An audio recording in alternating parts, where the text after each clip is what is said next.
I can't breathe. Wake up, hey. Can you hear me? I have chest pain.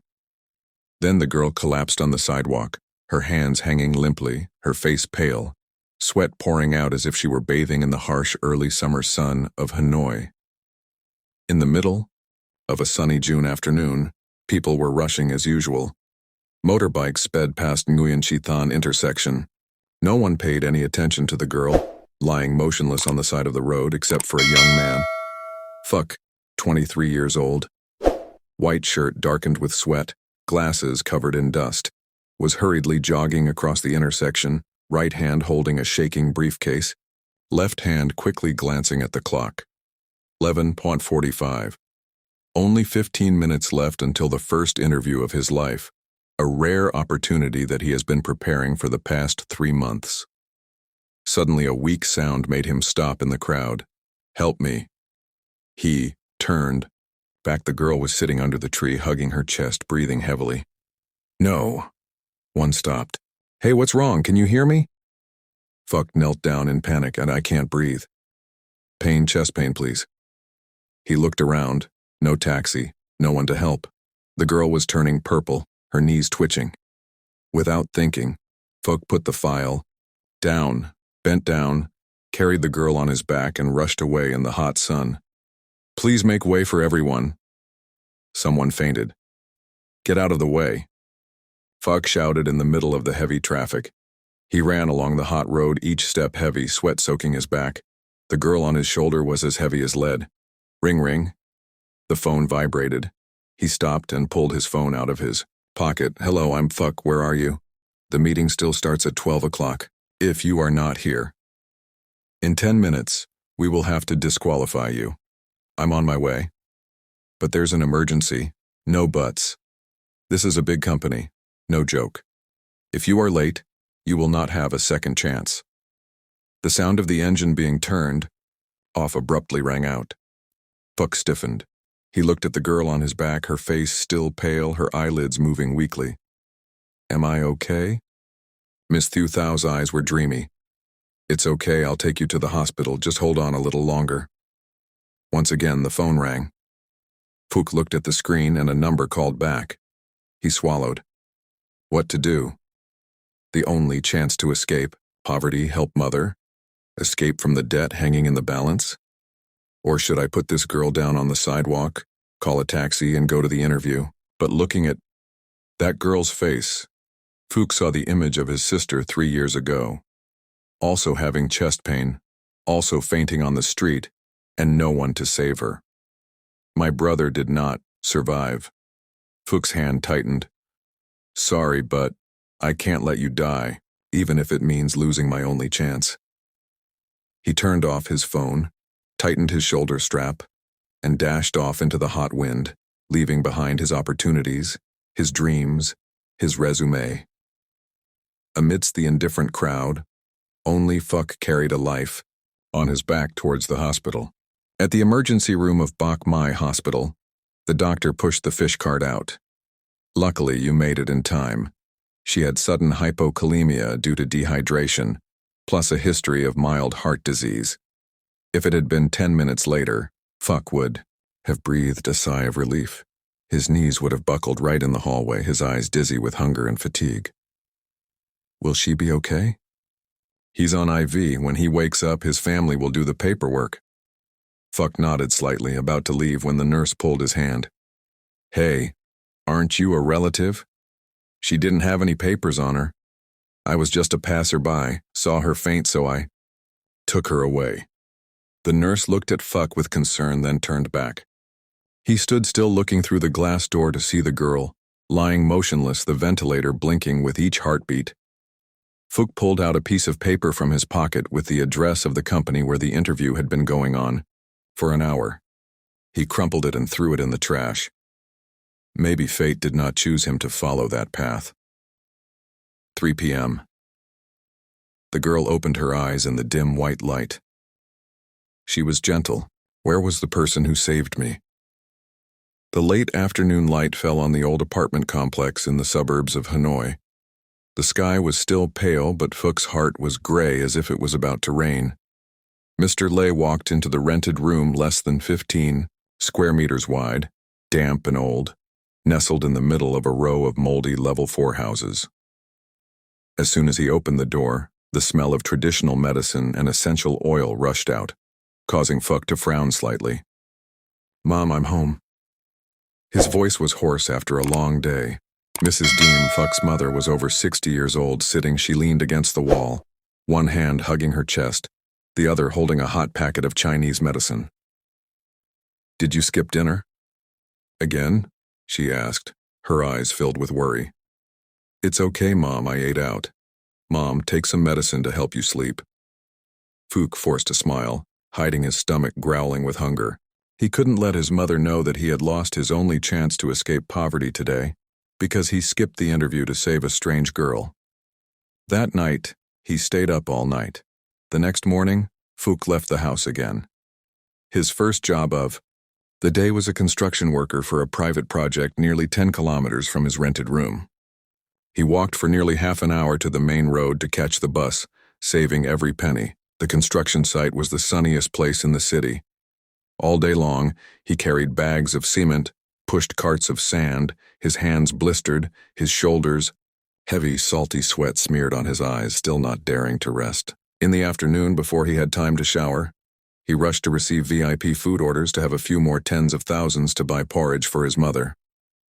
"Mom, please eat some." "Porridge with heart. Good for the heart. Where would I get the money to buy these things?" she said sternly. "Customers tip a lot, but I won't spend any of it." Fuck lied and turned away to hide the empty wallet. 3 days later, he took a risk and sent his resume to a smaller company, accepting a much lower salary. But the result was the same. "Sorry, we need someone with experience. You don't have enough soft skills. You're late for the first interview." "Sorry, we need someone responsible." Fuck could only bow his head in silence. No one needed a poor person. No connections. No outstanding resume, no matter how sincere his heart was. At the same time, in a luxurious office in the city center, Lynn, the young CEO of BTA Group, was sitting in her office, her face still pale. After being hospitalized, she still couldn't forget the eyes of the young man who carried her to the hospital that day. Even though she couldn't see his face clearly, she could only vaguely remember the feeling of his thin back shaking from exertion, his hoarse but warm voice, his hands tightly holding on, even though the whole world was urging him to go. "Who are you?" Lynn muttered as she looked out the door. Notebook. Why did he disappear? A week passed. No one knew. Who saved her? Lynn even asked her assistant to check the cameras around the hospital area, but couldn't see his face clearly. Until one afternoon in the HR meeting room, Lynn accidentally heard the HR manager say, "It's a pity for that student named Fuck. His profile was quite good. But right when the director was hospitalized, he was late, so we had to reject him." Yeah, he called in a very urgent tone, saying that there was an urgent matter and the company wasn't waiting for anyone. Lynn paused, her heart pounding. "Fuck, he was late, right when I was hospitalized." Lynn asked, again, her eyes flashing. With suspicion. "Yes, it seems like that, Ms. Lynn. It must be just a coincidence." But Lynn didn't think so. Mac's instinct told her that something was wrong. She immediately asked HR to send back all the application documents that day. And among the dozens of documents, Lynn stopped at a handwritten resume. The handwriting was neat and straight line. Candidate name, Tran Min Phuc. Address of room number, 9, Hoa Bin Collective Housing Area, Ngoc Hoi. Lynn looked intently. Why does this name sound so familiar? I want to know all the information about him, his residence, phone number, and application status. She immediately made up her mind.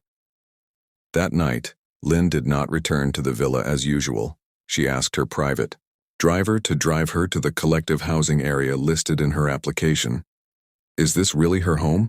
Lynn thought to herself as she entered the small damp alley. The street lights were so weak that she had to turn on the flashlight. She stopped in front of a room number 9. The wooden door was warped and peeling. The sound of a fake person coughing came from inside. Suddenly, Light footsteps sounded behind her. Lynn turned around and was stunned. It was that guy. A faded shirt, a gaunt face, eyes filled with surprise and suspicion. Who was she? Lynn choked, her heart clenched. You were the one who saved me that day, right? Fuck was stunned. That question seemed like no one had ever asked. No. He smiled lightly, shook his head. No, I'm just a passerby. After the night of meeting at the poor boarding house, Lynn couldn't sleep. The image of the young man with gentle eyes, a thin figure but full of responsibility and love for his mother, kept appearing in her mind. She knew that he was the one who saved her life without a doubt. He said he was just a passerby, but would anyone skip an entire interview to save a stranger? Lynn wondered silently. The next morning, Lynn made a special decision, reorganizing the interview for the candidates who had been eliminated that day. But this time she wouldn't sit in the director's chair. She wanted to observe them in a different role than a normal employee of the HR department. She wanted to find out Fuchs's true personality, not just based on his profile.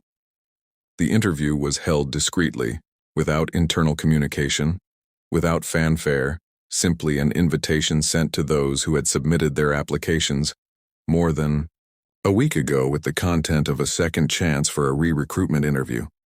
Project Development Assistant position. Fuchs received the invitation letter while he was working as a tiger, his hands still full of mud and mortar. He was confused. Was it that company again? They invited him. Fuchs was surprised. He thought all night. The pride of a person who had been painfully rejected was still intact, but his mother said gently, whoever gave him the opportunity, he should thank not to ask for a job but to give him a chance to step up. That fateful morning, Fuchs wore the same old shirt that had been ironed for nearly half an hour. He arrived, earlier than the appointment time, quietly sitting in the waiting row in the lobby on the ground floor. While waiting, a cleaning staff accidentally spilled a bucket of floor cleaner right in the hallway. The girl fumbled. Her face panicked as the water spilled all over the tiled floor. Without hesitation, Fuchs immediately walked over. She let me help. He carefully took the mop, quickly collected the water, not letting anyone slip. He also used a towel to wipe up each spill and reminded the girl to be more careful next time. Later, it all happened in just a few minutes, but Lynn stood there and witnessed it all. She didn't say anything, just silently watched the thin figure, the deep voice, the quick but gentle actions. It was him. There was no mistaking it. Her heart was pounding. He had not only saved me once, but perhaps he was also teaching me how to live a better life. When it was Fuchs' turn to enter the interview room, Lynn was already sitting at the table, holding a file in her hand, her eyes calm as if they had never met before. Today's interview room only had her and a human resources assistant with her. Lynn wore a white shirt, her hair tied neatly, and no elaborate makeup. She was no longer the dignified general director, but a staff member in charge of recruitment. Fuchs was surprised to see the girl opposite. That look, that voice was somehow very familiar. Please, sit down, Fuchs, Lynn said. Fuchs nodded slightly, sat down. A few seconds of silence. You once submitted your application to our company, but why were you late that day? Lynn asked, her eyes not leave him. Fuchs bowed his head. He didn't intend to say it, but then he slowly said, that day I saw a girl collapse right on the main road, bleeding profusely. No one dared to come near. I could only carry her and run to find a taxi to take her to the hospital. I didn't have time to think of anything else. Do you know who that girl was? Lynn asked, her voice trembling slightly. Fuchs shook his head. No, I've never met her. I don't know her name. I only know that she needed to be saved, and I was there at that time. The atmosphere in the room seemed to sink. Lynn couldn't hold back any longer. She stood up, walked in front of Fuchs, looked straight into his eyes. The girl that day was me. Fuchs was stunned. He stood up abruptly. It was her. It couldn't be her. I've been looking for him all week. Lynn choked. He not only saved my life, but also saved another chance at life. Fuchs was confused. A silent emotion welled up in his chest, but then he forced a smile. I just did what anyone should do. Lynn returned to her desk, but her voice was softer now. Why did you pass up a job opportunity when things were so difficult? A job can change your whole life. Fuck answered without hesitation. Because human life is more precious than a job. Lynn shed tears, not because the sentence was too noble, but because it was uttered by a person who truly lived like that. In a society where everyone was rushing, calculating, and trampling on each other to get ahead, he was willing to stop, to bend down to save a stranger. I don't need any more interviews, Lynn said, her voice harsh. From today on, you are an official employee of BTA Group. Folks' eyes widened. Am I really accepted? Yes, but I am only the authorized person in charge of the profession.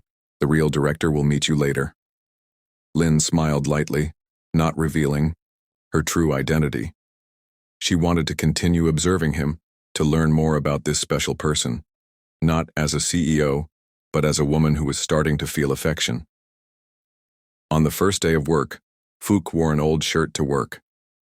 No one knew he was the one who saved the CEO's life, let alone that he would be the one to change the fate of a corporation and a lonely heart. In a hidden corner on the upper floor, Lynn quietly looked down at the lobby, where Fuck was bowing to the security guard and receptionist. She smiled. We meet again. My benefactor. Several months have passed since Fuck was hired. He quickly became a beloved name, at least among sincere people. As a new employee, Fuck was not afraid of anything. Even though he was only assigned to the warehouse department, he always came early and left late, carefully checked inventory, and suggested many scientific ways to arrange goods, helping to save time and effort. The old hands began to respect him, and some began to envy him. Among them was a Kwang, the deputy warehouse manager, who used to be the right-hand man of the old director. He always looked down on new people and didn't like anyone to stand out more than him. Kwang has hinted to people many times that the fake type who just entered and pretended to be holy will not last long. One afternoon, something happened at the warehouse. An expensive imported crate went missing after arriving at the warehouse that morning. The person checking the goods was none other than Fuck. Everyone was confused and excited. Kwang immediately spoke up. I told you, this kind of thing is not trustworthy. If he doesn't lose it, it's okay. If he does, it's definitely related to him. The board of directors received the report, and Fuck was temporarily suspended from work pending investigation. The news spread throughout the company, and even those who were once friendly became wary. Some people avoided eye contact when they met him. The blunt person speaks harshly. It's true that judging a book by its cover is still wrong, thought to be gentle but unexpectedly. There was only one person who silently watched everything without saying anything, and that was Lynn. That evening, Lynn sat in the office looking at the internal report with a heavy heart. Although there was no evidence, her intuition made her doubt that Fuck was the thief. The man who once gave up an interview to save someone else's life, how could he trade his honor for a few items? She decided not to sit still. Lynn called Min, the head of the medical department who had assisted her in many confidential cases. She said, "Please help me check all the cameras in the warehouse area, especially the part from 7 do Mayer to 10 Ger that morning.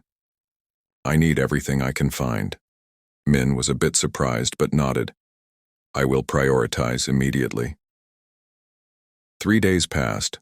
Fook did not go to the company, but did not sit still either. He tried every way to prove his innocence. He visited delivery. Drivers re-examined the route and even stopped by the counting plant to ask if anyone had seen anything unusual, but everyone shook their heads or refused to answer. On Tuesday night, Lynn received a text message from Min. "I found this, which might help you get your case over with." Lynn opened the video that Min sent. In the frame is a little noticed corner of the area next to the emergency exit. A shadow stealthily dragged the crate to the side of the warehouse. At that time, Fook was busy declaring the goods at the counter. The one who held his breath more carefully was Kwang. Unable to resist, Lynn decided to hold a meeting of the entire management team the next morning. The meeting was announced abruptly. The room was crowded, the atmosphere was heavy, when Lynn walked in with a serious face. The recent loss of goods seriously affected the company's reputation. Before making a final conclusion, I invite everyone to watch this video. All surprised, the lights turned on, the big screen lit up. As the image of Kwang stealthily appeared on the screen, the whole room was in an uproar. Kwang's face turned from red to white, sweat pouring down his forehead. "No, not me, I just thought it was damaged."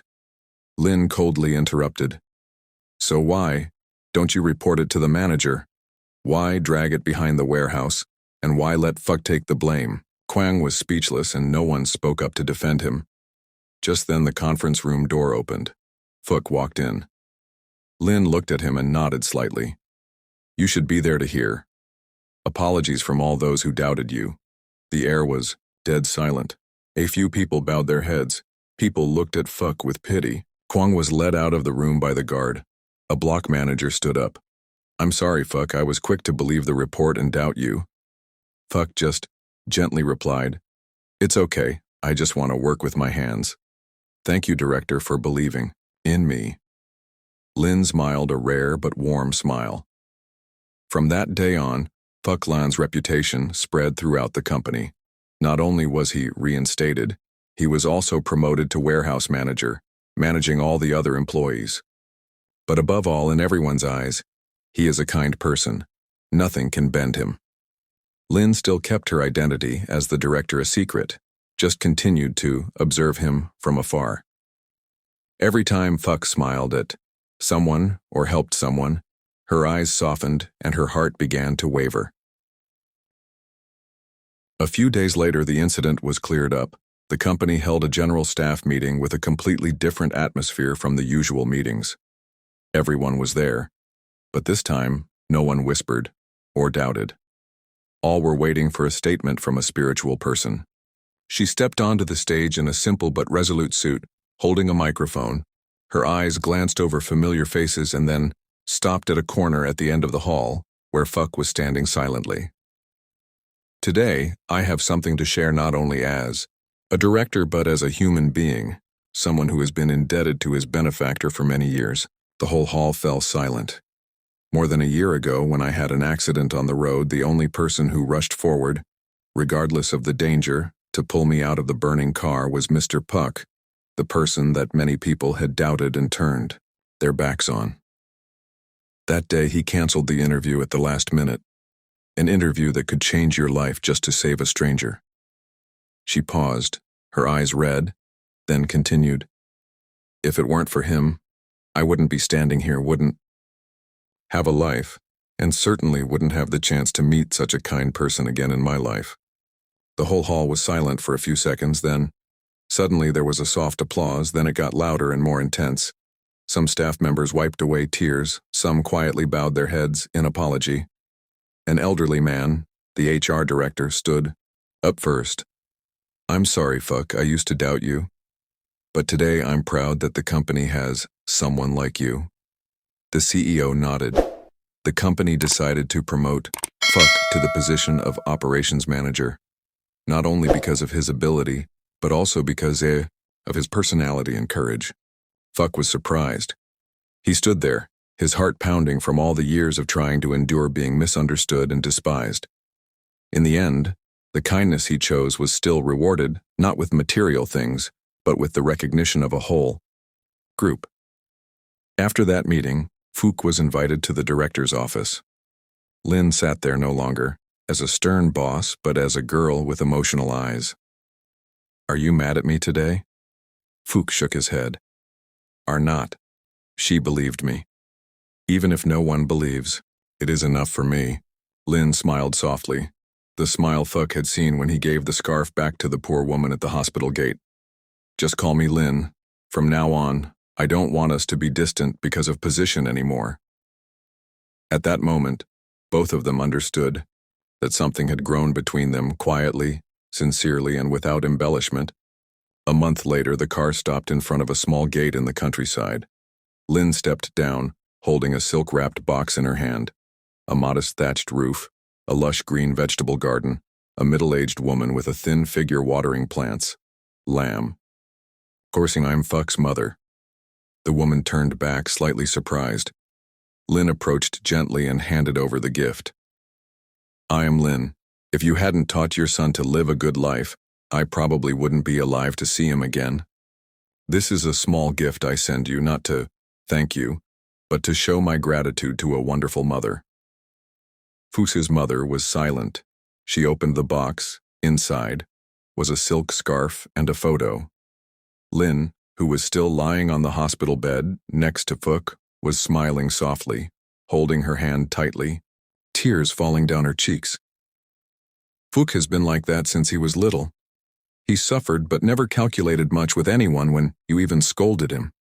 Who would love him if he lived like that? Lynn squeezed her hand. If a person who lives by good life is not loved, who else in this world is worthy of love, Uncle? They both laughed and wiped their tears. That afternoon, Fuch stood in front of the company building where he had been suspended, where he had been scorned, and also the last place where he had seen the light in him. He looked up at the sparkling gold sign but looked back at the arduous journey he had gone through. Behind him, Lynn walked up and stood next to him. What are you thinking? Fuch smiled softly. He was thinking that no matter how many people misunderstood him, just having one person who believed in him was enough for him to not give up. Lynn took his hand, squeezed it tightly. From now on, there would always be someone who believed in him forever. The two walked in the bright golden afternoon light. The gentle wind rustled the tree branches on the side of the road. In the distance, the young employees watched them pass by and whispered to each other, that was Fuch, the person who had been misunderstood, but still did not give up on kindness. If this story touched your heart, then our journey is just beginning. Like and subscribe to Heroic Echoes. And don't forget to share this story with the people you care about most, because every echo has the power to become a hero's story.